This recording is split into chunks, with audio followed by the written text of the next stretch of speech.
So, Strick, I know that we've talked about this before, but it's so important for you to understand the importance of actually being able to speak properly in order to build your business. And I wasn't talking about you don't know how to speak, but I just mean there are so many people that are out there that just need to be able to speak better in order to pull in more business to their company. You don't have to be a professional speaker to do this. You just need to be somebody that wants more clients, better paying clients. You want to build your business, increase your profit and your income. You got to get to this boot camp. What's the name of the boot camp?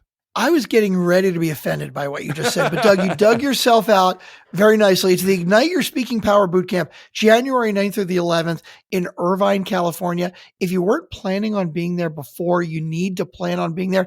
And what's great about this bootcamp is it's not just for people that want to get into public speaking, because Melody is going to teach you how you can magnetically attract new clients and influence buying decisions with celebrity status. Now, this is even if you are not a professional speaker, you can create this own status for yourself.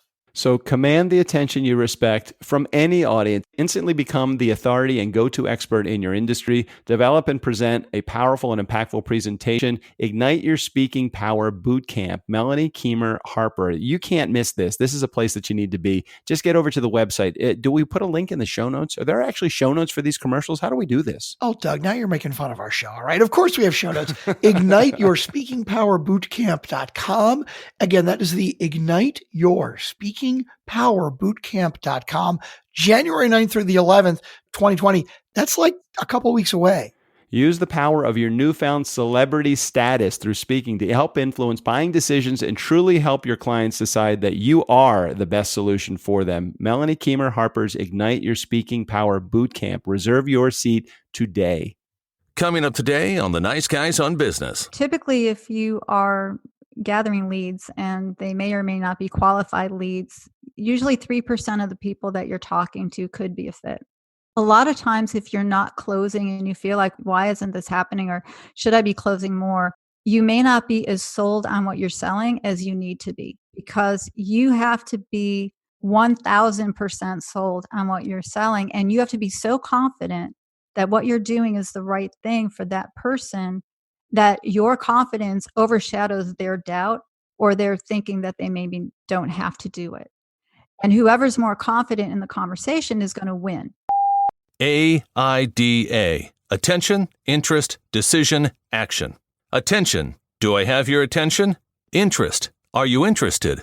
I know you are. You close or you hit the bricks. Decision. Have you made your decision for Christ? And action. Listen to the Nice Guys on Business. Put that coffee down. Coffee's for closers only. And the Nice Guys on Business. Go from where you are now to where you could be. Get expert tips to grow your business, to be more productive and more efficient, whether you're trying to build influence, grow your community, or make it rain. Best-selling author of Nice Guys Finish First, Doug Sandler, can lead the way. The Nice Guys on Business is produced by Turnkey Podcast Productions. Now, here's your host, Doug Sandler. We are totally in my zone today. We're talking sales, we're talking relationships. You know that stuff. It's the fuel that burns bright when it comes to growing your business. Laura Burton is our guest today. She helps entrepreneurs close more sales for their businesses with one-on-one coaching, online training, webinars, sales classes, all done by her company, 416 Sales. I'll talk about that a little bit later. And if you hang out till the end of the episode, we'll make sure that we give you access to a free ebook that Laura has. It's going to be some seriously cool hacks. I was just reading over the book before I hit record, and some stuff that you definitely want to stay tuned for. We'll give you access to that by the end of the episode. If you're B2C, B2B, face-to-face, inside phone sales, yes, yes, and more yes. Let's talk my zone today. Laura, welcome to the Nice Guys on Business podcast. Thank you so much, Doug. It's great to be here. Happy to have you here. And I want to start in a position where most people really never feel like they're going to be getting into sales at any point. But I think maybe a little differently for you. It sounds like at a young age, somewhere around 8 years old, your dad taught you some valuable lessons about selling. Did that hook you in the sales game then? Or did you think that you were never going to go into sales as a professional? You know, it is one of the most impactful experiences I ever had with my father, because I asked him to do something and I was this little kid. I was scared to interrupt him. He was working. And because I was so scared and timid, he shot me down so fast and I was devastated.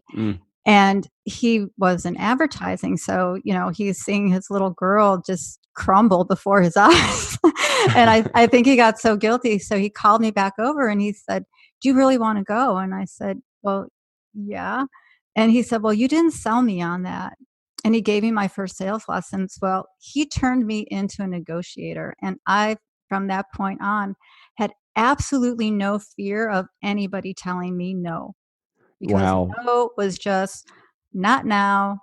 You didn't give me enough information. Come back at it at a different angle. And he had to deal with me for the rest of my life and into my Absolutely. teenage years being a hardcore seller negotiator. And it's funny, and we'll make the connection between selling and negotiating, because you have to be masterful at both of those in order to be successful. And you don't want to be a hard ass salesperson or a hard ass negotiator, because if you win and your client or prospect at the time loses, even if you win the sale, you're not oftentimes going to get very far other than that initial sale, even by some shrewd negotiation. I can remember my dad telling me or very early on, probably I was in my, let's see, it was the early 70s. So I was probably 8 or 10 years old at the time myself. I can remember him telling me and sharing a lesson with me. You can take a yes, that's great. And you can take a no, that's great. It's over at that point. But maybes suck. Maybes that's not acceptable for you as a salesperson. And he was talking to a little kid. So he's like, you Yeah. can't take a maybe. A maybe is not going to get you anywhere. At least if you get a no, move on. It is over. With a maybe, it's just kind of like leaving you hanging out there. How do you feel about yes, no's, and maybes? Well, yes is always the best. We want yes for sure. And maybes are always, okay, I am not doing my job well enough to get an answer and really make it definitive.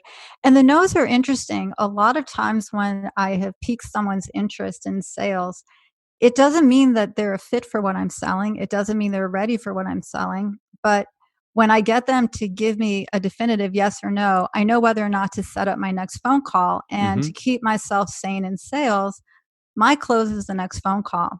Either the next phone call is you're a client and I'm calling you, or it's a follow up call. And I think that for people who are really in sales and serious about it, the reality is the relationship that you establish is so, so important. And if you're there to advocate for them, if you're helping them with what they need, then it's yes, you want the sale now. Yes, you want to get everything done. Yes, you need money, but you want to be getting people excited about talking to and working with you. So if it takes them a little more time, spend the time with them. Yeah, I find that sometimes those maybes really put me, I feel like I haven't done my job properly. I really want to advise somebody when I'm talking to them, educate them as to what I do, not necessarily try to sell them. I found that over the years, and I've been in professional sales for probably, I don't know, my entire career for 30 plus years. It's the thing that charges me the most. I feel like there's a huge win, not only for me because there's money in the bank, but also for my customer, because you really are resolving somebody's problem. It's the rarity where you get a month or 2 months or even a couple of days in and you say, oh man, that sale was a problem, but those things Mhm. do happen every once in a while. How do you deal with the idea of you really only want to put your products and services into the hands of those that need it, rather than everybody's money is green, so I will take it? You make a great point there. It really is important to get somebody who's the right fit. And while you're talking to all the people that you're talking to, know that they are customers for somebody, even if they aren't for you. And so when I look at somebody's, hey, if this makes sense, of course they're going to do it. But I have to be the right solution for somebody. I have to know that I can absolutely make their life better, because that's when people buy. If I know 100% sure that what I'm going to offer them is going to be a solution, they're going to be better, it's more valuable than them not doing it, they're going to buy from me. And most of the time, when I have someone who I'm not sure of whether or not I'm going to really be the right fit for them, they're not going to buy from me because I don't have that confidence. And what I've learned over the years is that if I do manage to sell somebody who is not a good fit, it costs a fortune to have an unhappy customer. Oh yeah. I would much rather tell somebody, no, no, I am not selling you this. And I remember one time when I was selling internet marketing, there was a guy who just I did not think he was going to be a good fit. I didn't think that we were ever going to make him happy. He didn't seem like that kind of person. And I really was just telling him, I don't think this is going to work. And I wasn't doing it as a takeaway. It was not a sales tactic. I did everything I could to tell this guy, I don't want your credit card. And he insisted that I sign him up for what we could offer him. And he turned out to be a nightmare. And I was so bummed out. And I went back to him. I'm like, I told you I did not want you to do this, and he still was just like this relentless of all right. wanting, So, but before you go on, let me interject here for just a second. And I agree with you. I really only want customers that are going to be valuable to my business, and I'm going to be valuable to them as a vendor. But how do you deal with, let's take the new guy that's out there, the person that's in our community right now that is just beginning their own business or have been in their business and now really making the move over into the sales side. Money is green, and it's really hard, especially early on in the equation, to be able to say, you have to be discerning with those that you are going to sell your products and services to. It's hard to turn off someone that is willing to give you and wanting to give you money because, I know I have a great product or a great service.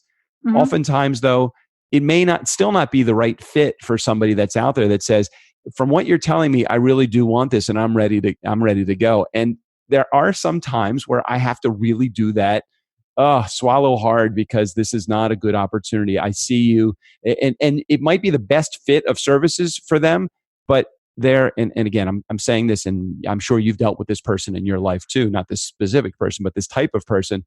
They're a pain in the ass. They're going to be your most high maintenance client. They're going to be the 3% person that takes up 90%, 97% of your time because they have so many questions. They have so many needs. They have so much scarcity that it's very challenging. How do you deal with the person that's in our community that says, hey, they want to give you money. It's time for me to take it. This is their problem. They've dealt with it. They've already written me the check. I have to take this because I need to pay my bills next month. I love this question. I do love this question. My advice would be, if you decide that you have the time and you want to take on a client like that, make sure you really keep in mind you're going to be learning a lot of really hard lessons. Some valuable lessons, yeah. Very hard ones too. And if you need to take a client and they're a challenging client, you're going to be learning patience. You're going to be learning to hold your tongue when you you want to say certain things, and keep yourself focused on getting more clients. And at some point you'll have to fire them, right, and not work with them anymore. But if you're in a position where you really need the money, just know that what you think is going to take 2 hours is going to take 12. Yeah. And know that when you're going to be working with someone who's difficult, overcharge them in terms of pricing. Set it up, not so much of say, you have to set boundaries of, this is the service and this is how much time is allotted. And if you want extra time, this is how the rates are set up. Because if they think that they can just take your time, they will. If they're going to be charged for extra time, then you have to really be clear and set those boundaries of what a do-it-yourself or done with you or done for you service includes.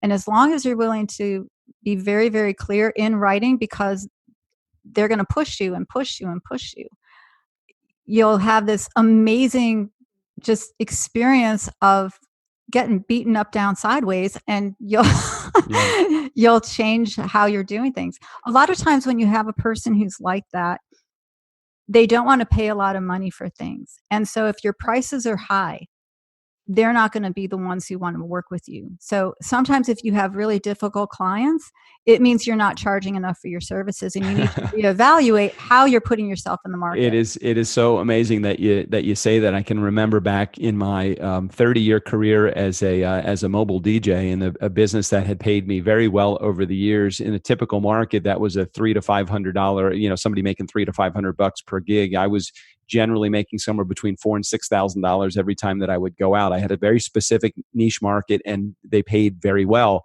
I found that whenever I took that job, somebody said, hey, can you do me a favor? I'm really in a bind. Can you work this job? It's not paying much. I know you make a lot more than this, but it's a good gig and my clients will really appreciate it, or whatever.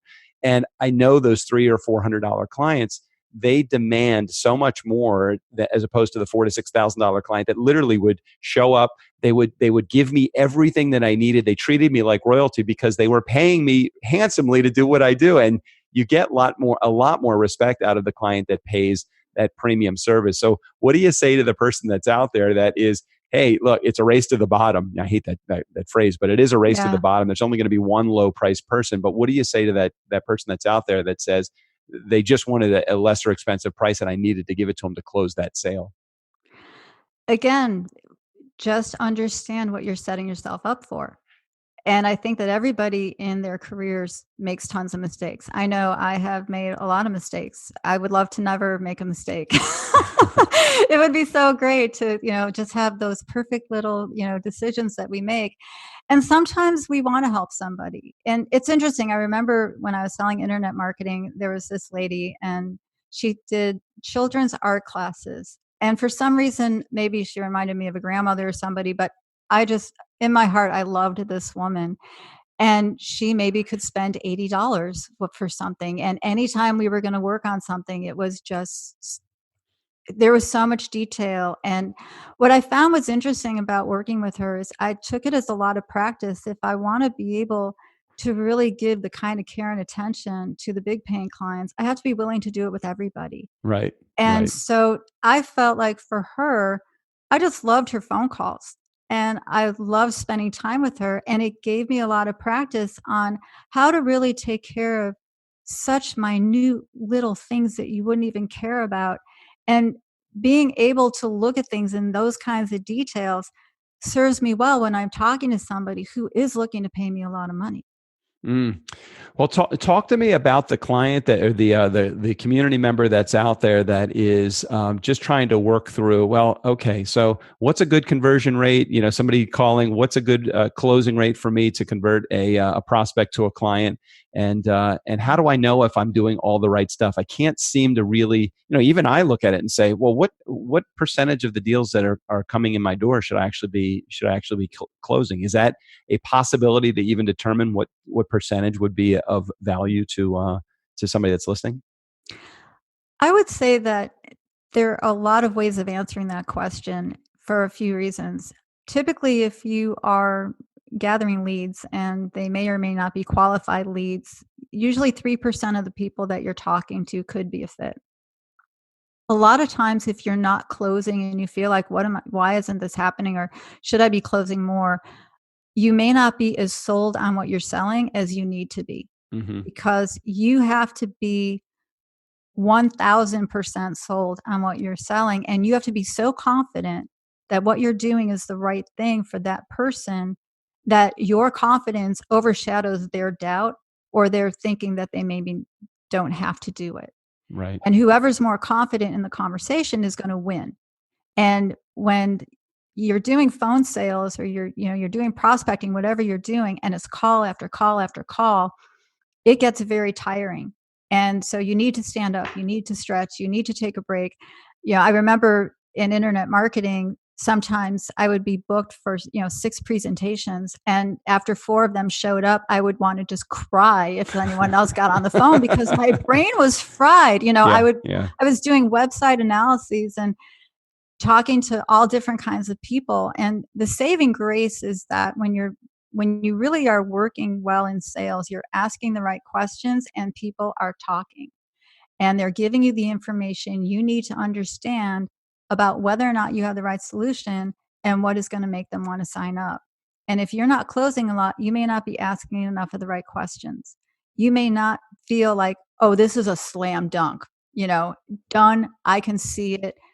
They will be excited because you know that their future is bright and you're going to take them there. Right.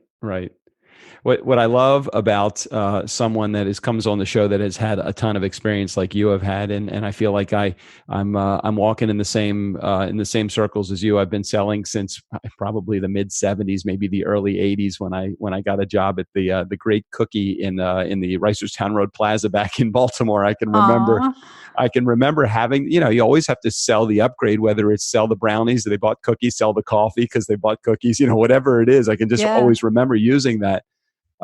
things have changed. I mean, rapidly, things have changed. And we are so far away today from where we were face to face, oftentimes not in the cookie sales business, but in most sales, it was either going to an office or going into a living room or door to door or whatever it was. I don't even answer my door if somebody knocks on it anymore. So the idea of or the skill set that is required seems like it has changed so much. What do you think people really need to hone in on now more than ever as technology has changed in order to really be an A+ when it comes to professional selling? I would say the most important thing is to be very clear on your core values, because it's your integrity and it's your consistency and it's how you operate that is going to make the difference in whether or not you succeed. And a lot of people are used to being online on phone calls. We're doing lives on Facebook, and it's, Right. live streaming videos, and it's video conferencing. You don't have to be face to face, but you have to be so consistent in every little thing. And if you say you're going to send an email, you have to send it. Oh, If yeah. the email bounces, you need to call them back and let Yep. them know it bounced. The follow through. One of the things that was really funny, I'll go back to, I did a lot of phone sales when I was doing internet marketing sales, and follow up is really important, and just being there for people and being upbeat and happy. And I remember this one guy, he had a little shutter company in Texas outside of Houston. And I knew it was low budget, but I liked him and he was always nice to me. And if I'm working on sales and I'm being pounded or whatever's going on, I want to call people who I know are going to be friendly. Right, And so I would always call him because he was a good mood call for me. Right. Yep. And I like talking to him. So I followed up with him for like a year and he never had time to talk to me. Not once did he ever sit down and talk to me. And finally, after a year, he said, "Laura, I have $100 a month.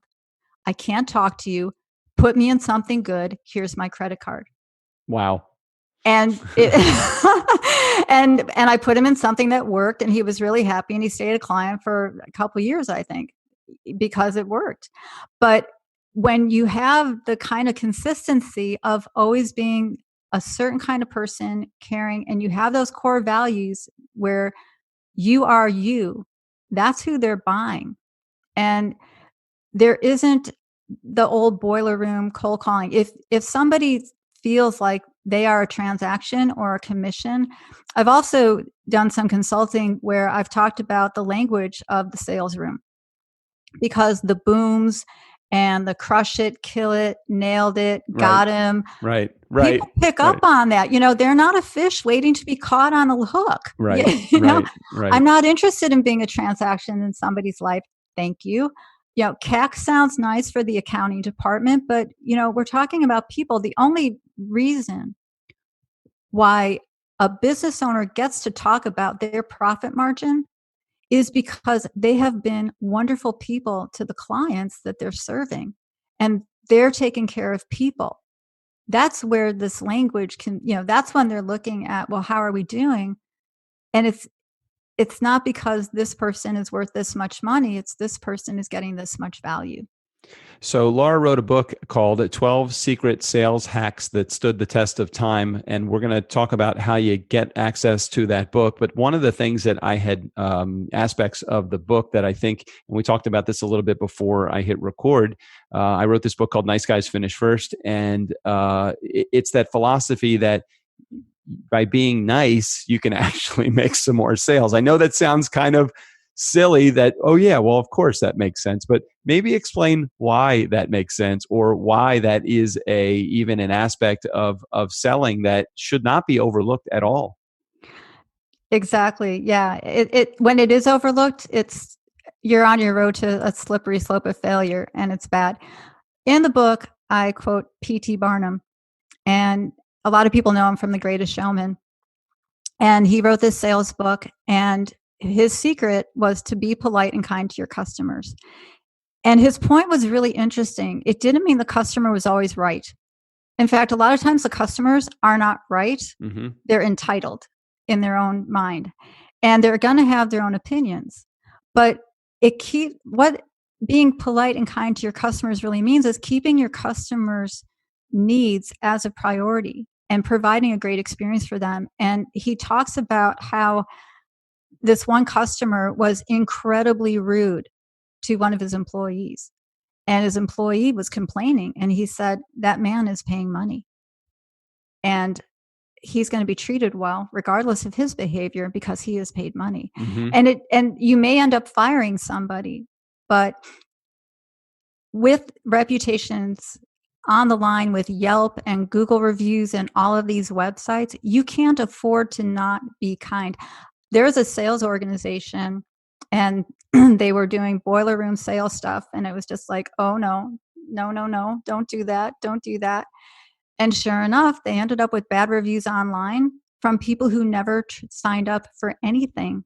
They got bad reviews because their salespeople sucked, Right. and weren't polite and weren't kind. You know, my father used to tell me when I was younger, you never get a second chance to make a good first impression. Mm-hmm. And your customer's experience starts with the first time they ever get a phone call or an email or somebody ever talks to them. You know, when somebody goes to Disneyland, they're a guest. Nobody at Disneyland ever has a bad day. Nobody at Chick-fil-A ever has anything but certain types of language coming out of their mouths. You have to control how you treat people in your business. And it comes from you as the leader of your business and as a salesperson. If you're in an organization, the more polite, the more kind, the more nice you are to people, the more you're going to sell. So Laura has a company called 416 Sales. Really curious about the name of the company. Is that an area code or is that something else? Where'd you get the 416? Actually, it was a street address in California. Oh, nice. Did you live in California at some point? I did. I was there for about 25 years. My husband and I just recently moved to Texas, which we love. Texas is amazing. And 416, I needed to come up with a DBA, and I really hadn't thought about a name for a company or anything. And I just said, okay, 416 Sales. Well, it works. It definitely works with everybody throwing their area codes out there nowadays. You know, I'm from the ATL, or they're throwing numbers or letters or whatever. I'm from LAX, you know, LAX Sales or whatever it is. It is very funny that 416 Sales ended up being your company name. So talk to our community about some of the, I use this. I've used this recently over the last handful of episodes or so, and I think it's probably a good question or a good teaser for someone in our community, or a good indicator for somebody in our community to realize if they would need to engage your services. What are some of the symptoms that people are probably having of their sickness when they know, hey, this is a time for me to really talk to a professional, someone like Laura at 416 Sales to help. So share with us some of the symptoms that somebody might be having before they call you. Well, some of the symptoms might be they're really doubting what they're doing, and they aren't feeling really confident, and they're not getting the results that they want. Another thing is that, they've got this great idea, they're really passionate about it, and other people are not as excited as they are and aren't giving them a credit card. Mm-hmm.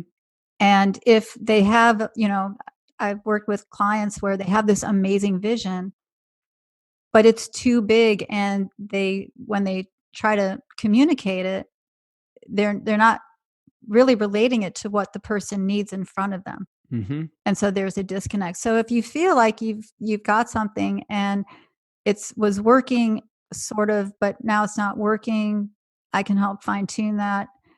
A lot of times, if you're not in love with selling your product, you're not going to do well in your business. And so it's important to really understand the fundamentals of sales and really the psychology of the buyer, but your own psychology as well. What's happening to you as you're going through this. And it is a discipline. If you've ever noticed when you're watching like the NBA, and you'll see one of the players that got fouled and they go to the free throw line and they get this very intense look on their face, and they get into a position and they have this little routine that they do every single time. And then they line up and then they shoot. Your sales has to have that kind of process. And if you don't have a sales process, that's a really good time to talk to me. Yep. Sales process is super, super important. It's oftentimes people are not they're able to make sales, they just can't get their phone to ring. So give me the parameters by which somebody should be talking to you, if it's from a marketing perspective and getting their phone to ring, or from a selling perspective after that phone rings, what happens next? So where are we looking to complete the level of services that you have? Well, I have a lot of experience in internet marketing. So if you are not getting the phone to ring, I can help you to understand why that might be and how to fix it. And really choosing the right things to be working on and not to do too many, do the Right. things that really swing the doors open.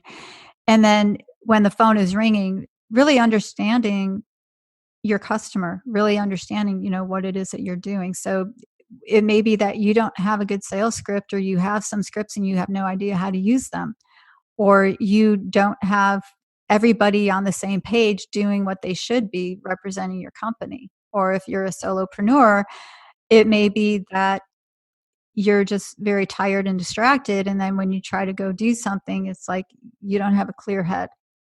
So there could be a lot of different things that I work with a client on in terms of helping them. So if you want to get in touch with Laura, we'll make sure that we put a link in the show notes so that you have access to her company. Also, if you want access to the book that we were talking about a little bit earlier, 12 Secret Sales Hacks That Have Stood the Test of Time, best place for you to go is just www.416sales.com. Again, it's 416sales.com. We'll make sure we put a link in the show notes for Laura's book. Also, what would be the best way for somebody to reach out to you? Just go to your website, or do you have another source? They can email me at laura@416sales.com. When they download the ebook, they also will have an opportunity, if they would like, to schedule a free complimentary one-on-one session with me to talk about what's happening with them. And then we can talk about whether or not what I do will help them or not. Yep, absolutely. And again, make sure that you head over to our website, 416sales.com, and you'll have access to that consultation and the ebook as well. Before we wrap up, just curious, because I always try to create some level of relatability between our guests and our audience, and everybody has still got that sign around their neck that says work in progress, as I do with many, many things, professionally and personally as well. What is something that you're working on professionally in order to kind of take your business to the next level as well? I'm really honing in on the kind of businesses that I want to serve. I've had it's a new direction for me, is going into the SaaS startup arena, because I've worked with, if people don't know what SaaS is, it's software as a service.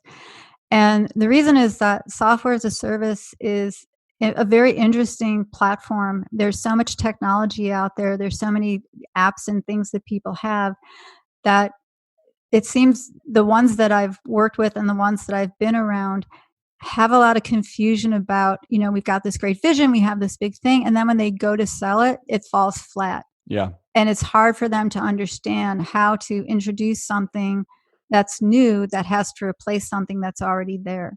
When you're wanting somebody to change something, they may not really want to take the time or give up the money investment that they had in whatever they got working enough. It's only if they really hate it and it's broken that they're like, okay, give me anything you've got. Right. So picking a company is, or picking a level of selling is, or a level of clients is sometimes a challenge. And again, if you're in our community and are trying to, or struggling with who is exactly your client, I'm sure that that Laura, as a part of her services, will help you kind of fine tune and hone in on that perfect avatar that would be, a great prospect for your services. Yes. So let's see. Before we wrap up again, I just want to make sure that you all have access to Laura's free ebook. And again, it's at 416sales.com. Laura, any advice for someone that's thinking about getting into the sales game other than don't do it? No, you want them to do it. I always look at it and I think that sales is really within my zone of genius. I love selling. I love building relationships. I think with technology as widespread as it is, I really do think that selling has been more accessible to everyone than ever before. You can literally sell from your computer desktop. You can sell through email. You can sell through webinars. You can sell through podcasts.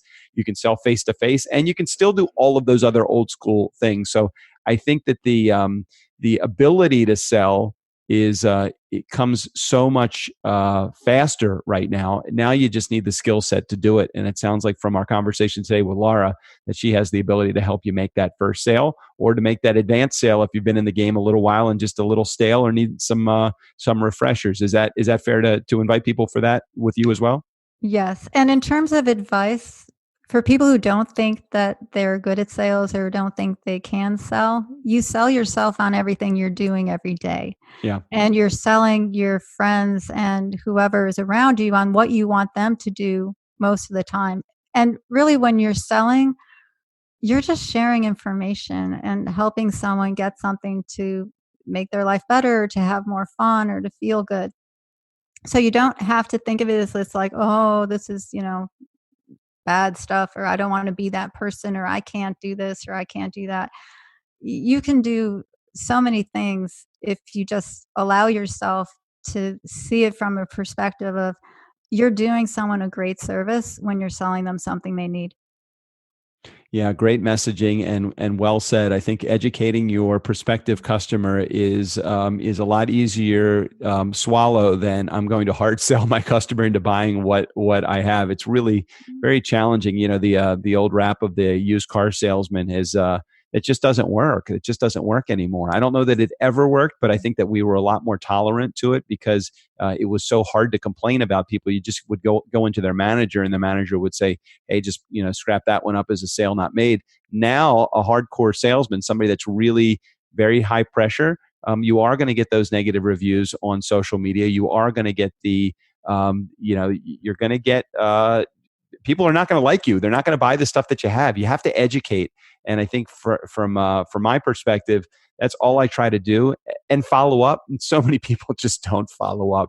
It is amazing how easy it is to make a sale if you just stay in the cycle long enough. And so many people just, oh, well, they didn't buy and they're on to the next. And if they just, how many touch points does it take to make a sale? Probably somewhere between, 6 to 11 or 12 at least. And by making one contact or two contacts, you just haven't stayed in the game long enough. So thank you for advice, Laura, and thank you for being here and sharing your message. I'm excited to get some feedback from our community about the book that you have written and about your company as well. So thanks for being here. Oh, thank you so much. This has been wonderful. So Nice Guy community, never underestimate the power of nice. It's probably one of those hacks in the book, just a hint. 12 secret sales hacks that have stood the test of time. Again, head over to our show notes, 416sales.com is access to that free ebook. And thank you again for being on the show. Thanks for being a part of our community, Nice Guy community. And thanks for being here and growing with us every step of the way. We're somewhere in the episode 1005 or 1010, somewhere in there. So thanks for sticking with us for 5 years of putting this show out. And Steve O'Brien, go ahead and take us out of here. For the Nice Guys on Business, I'm Steve O'Brien. Fill up your week with the Nice Guys. Why am I reading this copy? This sucks. Oh yeah, they're paying me. Act like you care. Act like you care.